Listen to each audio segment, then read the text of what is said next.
As a parent, I am sure you are all too familiar with the terms tantrums and meltdowns, and you've likely used them both.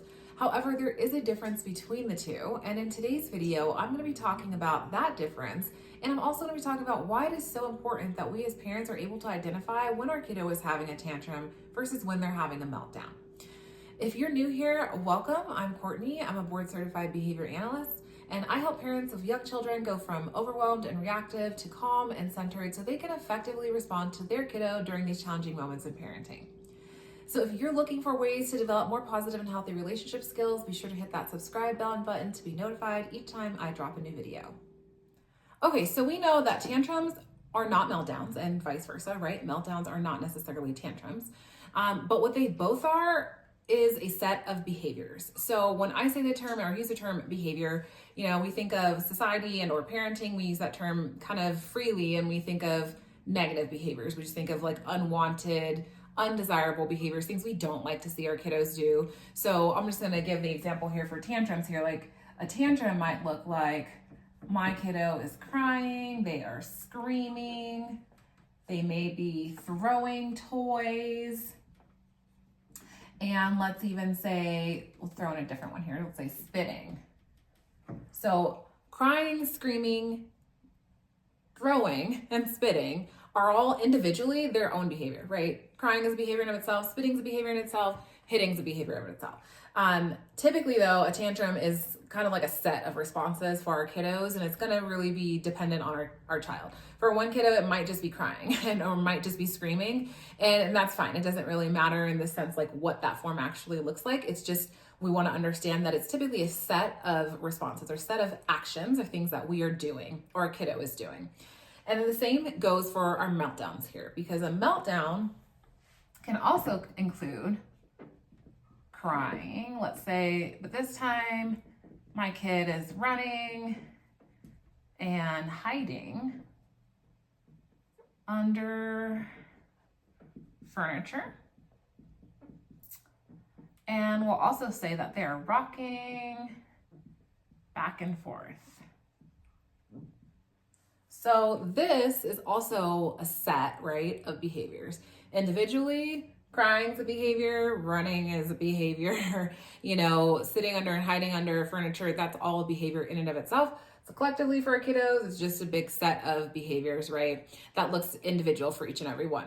So the main thing to note here though, is that even though they may look the same, they do not necessarily serve the same purpose. And typically tantrums are outcome oriented. Right? So when we think of outcome oriented, let's say I'm getting something from my tantrum here, right? Or my kiddo is getting something from a tantrum. So we go back to behavior. What we know of behavior is that behavior is a form of communication, right? Whether or not I'm actually using my words to just tell you what I want and or need, I can express how I want or need through other means, crying, screaming, throwing, and or spitting, right? In order to communicate something to you. So it's typically outcome oriented in that either a kiddo is getting something like an actual physical item, right? Or they're getting out of doing something, let's say like homework, and or like attention is also another reason, right? We might see our kids are really want our attention. Every time I pick up the phone, my kid is all of a sudden just so enamored by me and wants all of my attention because I wasn't paying attention to them before, right? So attention can also fall into this category here in the sense of being outcome oriented. There's something that my kiddo is getting from engaging in this set of behaviors or in any behavior, right? And that is, I'm gonna say like a beautiful thing here, because the truth is that this is learned behavior, right? So we, as humans, we're blessed with our lovely ability to have brains and to be able to learn that if I do certain things, that I can get some things from that as well, that this served a purpose for me in my environment. Oh, that worked. I'm going to do that again. So I think like the classic example here for a lot of parents have experienced at some point or other when their kiddo was young was going to the grocery store, right? Your kiddo is now of age in the grocery store where they see these things that they want, they can reach and grab these things that they want and get these things that they, like physically get them. And you see that they will often do that, right? But then as a parent, you're like, oh, you can't have all, this ginormous box of candy. No, or you can't have even that candy or whatever it is. And so we end up saying no to our kiddos in this instance, and they cry. Maybe they cry really loudly, they scream, they, are having a full-blown kind of tantrum episode in the middle of the aisle in the grocery store, in the checkout aisle on the floor, and they're just screaming and yelling at the top of their lungs because they want their candy. And you're just like, you know what, I just need to give you the candy because I want to get out of the store. This is a lot for me right now. So the kiddo gets the candy. And then what happens is they come to the store with you again the next time, and they're like, oh, that candy again. I think I'm gonna try and get this candy. And mom says no. And now I'm crying or screaming, and I'm throwing things maybe. And I'm also doing exactly what I did the last time, likely in some way, shape, or form. And because that worked for me. So I'm going to try it again. Cool. Mom is like, yeah, okay, I don't want to deal with this right now either. Here's a candy. And we go to the store. So this is a common thing, right? Like you as a parent might have done this for a few times before you were just like, I can't give my kid this thing anymore. Like we're not buying this thing that they want anymore. And the kiddo has to learn, right? That's learned behavior though. They learn that this works for me. This crying, this yelling in the middle of the floor, in the grocery aisle, this worked for me. I got the thing that I wanted. Cool. So outcome-oriented learned behavior. Now for our meltdowns here, they are typically, there isn't an outcome necessarily that they are desiring in this instance, like a physical, tangible outcome. Most of the time, meltdowns are involving a set of, we'll say, oh gosh, I don't know if I can still spell this right now correctly. It's like physiological regulation. And a good example is just fight or flight, right? So when we all know this kind of fight or flight response that our body has to certain events that might be going on in our surroundings, and our ability to process what's going on in our surroundings can either put us into a fight or flight state, right? And for a young kiddo who is, we're just exposing them to a lot of new scenarios and environments themselves, may not necessarily, be able to, I don't want to say regulate their fight or flight response, but they're taking in a lot of information from their environment and what's surrounding them, and they're having to process that, right? And for some kids, that might put them in a fight or flight response. Again, this is going to be very individual for every kiddo. It's going to look different for every kiddo, but a good example of this is kind of like this again. I'm going to go run and hide under furniture, or maybe I'm covering my ears and I'm rocking back and forth. And I could maybe then, you can see my kiddo in the checkout aisle of the grocery store. I could offer them candy. Let's say maybe they didn't even initially, desire the candy. It's just, we're going to the grocery store, the middle of the day, around the holidays. And now there's, 5 extra people who are standing in the line. They're talking really loud, and my kiddo's covering their ears, and, they're rocking back and forth, and maybe they're even crying too. And they're trying to just kind of regulate itself. It's still just like a little too much for them. Right. So you see this kind of physiological response, and you see what's commonly maybe like the fight or flight response.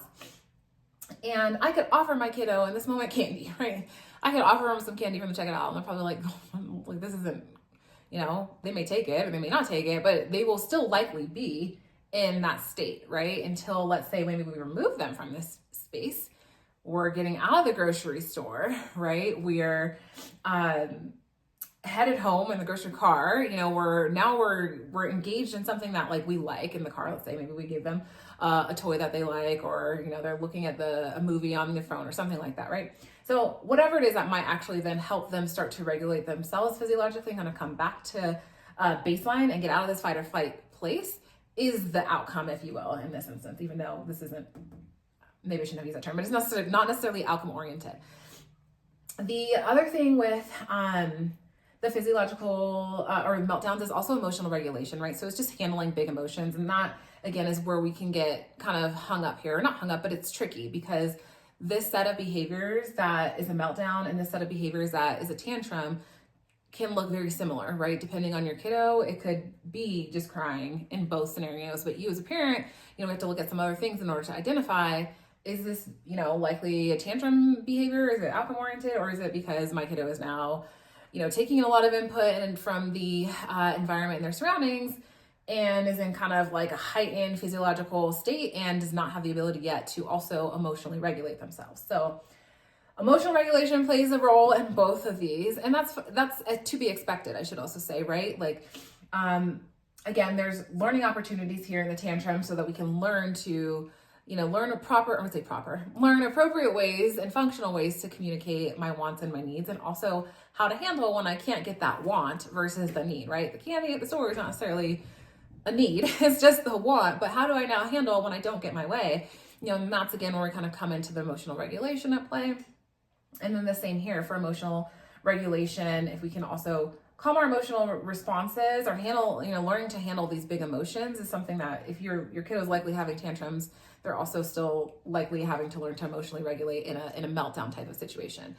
But for more information, if you're curious about the emotional regulation, I put that this is the number one skill to actually handling tantrum behavior, but you can also check out that video. Just kind of goes into more depth and detail on emotional regulation itself. That's the very first video I have. And also with that, I would like to say that like emotional regulation being key between both of them is something that you as parents are modeling for your kiddo, right? So there's always a parent-child bond and connection that is playing a part here.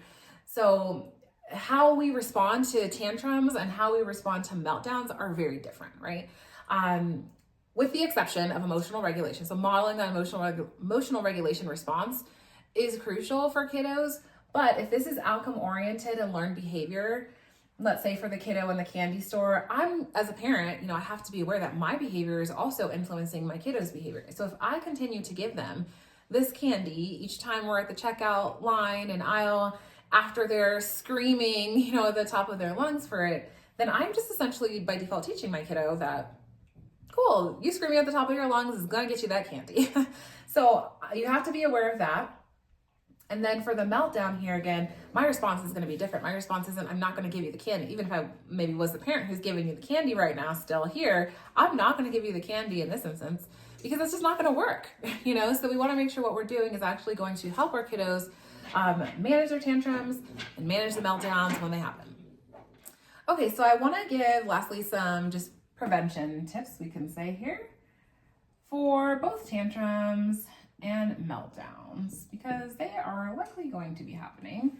And the beauty of this, I think I say this in every video when I talk about tantrum or challenging behaviors, you're gonna get an opportunity to practice this again. So if you are feeling like you're struggling or overwhelmed and you're just not successful in it, it's okay. Like you can remove that kind of anticipation, anxiety, and burden and know that like you're doing the best that you can right now, you'll get another opportunity to do this again. I unfortunately promise you that. But so we talk about prevention tips. I love to just think about here the basics. So routines, right? Because routines are teaching our kiddos what to expect. That's how they learn what to expect. And it's going to be a lot easier for kids to make transitions if the transitions are happening on a routine basis, right? And we can be consistent in maintaining those routines. The transitions are going to be a bit easier. The other one is just preparing, I might say like sensory distractions.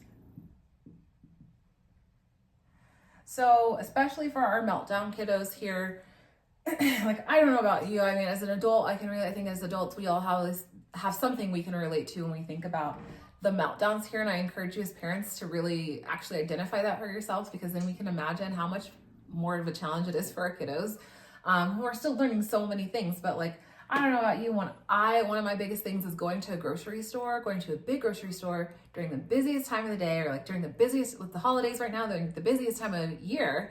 And I get completely overwhelmed and frustrated. I will shut down. I will leave. Like the other day I left the grocery store. I didn't even get everything that I needed because there's just so many people there. It was too loud for me. I was now kind of overwhelmed in my own regard, and I was short and annoyed. And so I left, right? And as a kid, they don't have that ability to like say like, yeah, Mom, I don't like going to this grocery store because there's a lot of people here. It's a lot of noise. And like, what am I doing for the whole time that we're going through the store? It's boring.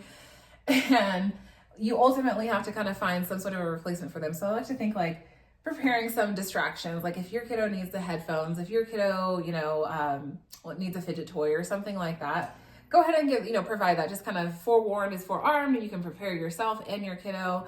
And that may help to decrease the chance that they're going to go into and kind of spiral into a big meltdown. And the other thing for this year is that if you can, like for some certain circumstances, you can just avoid taking them all together. So if you know your grocery trip is going to be lengthy and that's going to be a lot for your kiddo, then, okay, like and you can, there's someone else who can watch your kiddo, obviously, like I'm just going to avoid that circumstance for now, until our kiddo is a little bit older, maybe they have a bit more skills and the ability to communicate and regulate themselves a little bit better, then okay, we can work our way back up to that. But I also would note then, for the next one here, I would say like just, look for signs.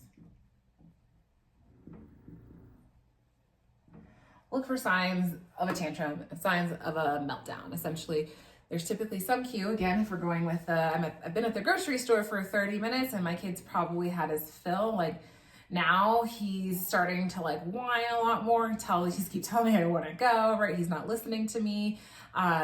Nearly as great as he was when he first came into the grocery store, then okay, like I know he's basically at his fill and it's probably time for me to head out or we're gonna be in for like full-blown meltdown maybe. And the last one is just teaching and practicing functional communication. I might do a video on this. This will be like a little bit longer of a subject here, but for our kiddos that have our tantrum, again, it's how do we now ask for things appropriately if our kiddo wasn't asking appropriately in the first place, and or how do we handle when we can't get our way, right? Like those are opportunities where we can teach. So as parents, you can just prepare yourself that, I'm going to go to the grocery store and my kid's going to ask for this thing and I'm going to teach them how to say, I'm going to teach them how to say no, sorry. I'm going to teach them what they can do when I say no, and preparing yourself is essentially one way to help model this skill. So like you're not caught off guard, you already know what to expect, and then you're emotionally regulated when it happens as well. Okay, so we've kind of walked through the differences here between our tantrum and our meltdown. Again, we know that tantrums and meltdowns are not the same thing, even though they were typically used interchangeably. We know that they are both behaviors, a set of behaviors typically that our kiddo will engage in. But we also know that our kiddo is engaging in a tantrum for a different reason that they're engaging in a meltdown, and our kiddo is engaging in a meltdown for a different reason than they would engage in a tantrum. So I'm very curious to know, please put in the comments if this video was helpful. What do you find your kiddos more often doing than not? Are they more of a tantrum kiddo? Are they more of a meltdown kiddo? You're getting a happy balance of both. I always want to know, I'm happy to hear. And if you are looking for more information on creating positive and healthy relationship skills with your kiddo, please again, be sure to hit that subscribe button to be notified each time I drop a new video. I also have a free downloadable PDF guide in the links below on calm and effective parenting if you're interested in that as well. You can also book a one-to-one with me. My calendar link is in the descriptions below as well. So until next time, happy parenting.